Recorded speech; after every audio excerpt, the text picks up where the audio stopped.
Welcome back to Record Rift.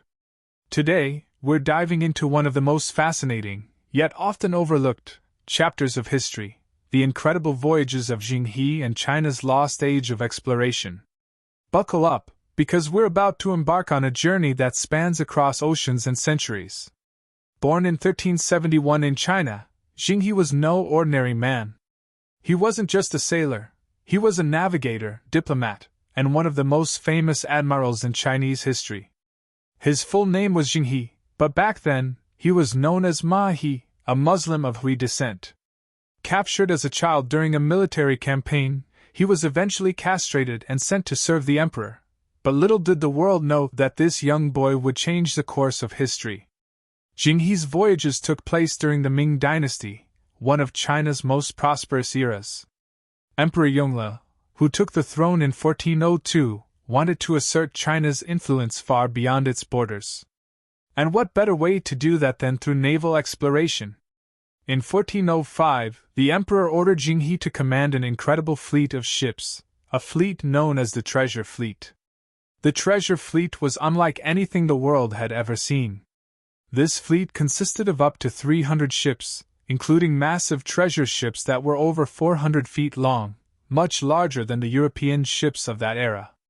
Imagine these massive vessels, filled with treasures, jewels, silk, and exotic gifts, sailing across the Indian Ocean, visiting over 30 countries. Zheng He's voyages weren't just about treasure, they were about diplomacy, establishing trade routes, and showing off China's might. He visited places like Southeast Asia, India, Sri Lanka, and even the coast of East Africa. Wherever Zheng He went, he brought gifts from the emperor and, in return, gained tribute from foreign rulers. It wasn't just exploration, it was China's grand plan to dominate the seas and solidify its place on the global stage. But after 7 epic voyages, something strange happened. In 1433, just as Zheng He was preparing for his 8th voyage, the emperor died, and the new emperor, Emperor Xie, decided to end the missions. China turned inward, and the fleet was disbanded. What followed was a mysterious disappearance from history.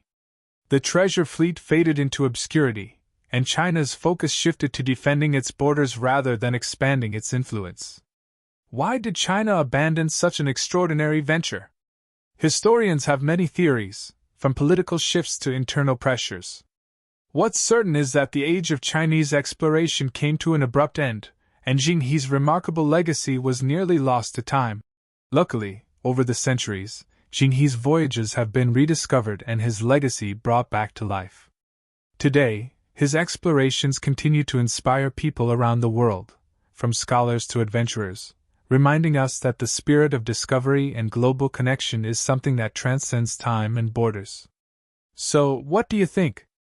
Was Zheng He's fleet truly the world's lost age of exploration? Could history have been different if China had continued its voyages? Leave your thoughts in the comments below, and don't forget to subscribe for more deep dives into history's most captivating stories.